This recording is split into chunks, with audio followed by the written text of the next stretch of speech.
રાત્રે એમની પ્રયોગશાળામાં આગ લાગી ગઈ. તો આજુબાજુ વાળા બધા દોડીને આવ્યા અને એડિસન પણ આવ્યા અને એક બાજુ ઊભા રહીને બધું જોતા હતા.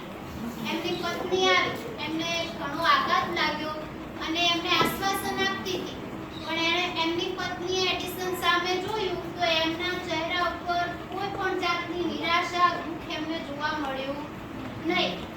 તો એમણે પત્નીએ એડિસનને પૂછ્યું કે તમારી પ્રયોગશાળા બળી ગઈ, એમાં તમારે આટલા વર્ષની મહેનત આખી બળી ગઈ, તો તમને બિલકુલ દુઃખ જ નથી? ત્યારે એડિસને એવો જવાબ આપ્યો કે આ પ્રયોગશાળામાં મેં ઘણા બધા એવા પ્રયોગ કર્યા જેમાં સફળ થયા એ તો મને ખબર જ છે, અને જે નિષ્ફળ, જેમાં મેં ઘણી બધી ભૂલો પણ કરી હતી, એ ભગવાને બાળી નાખે.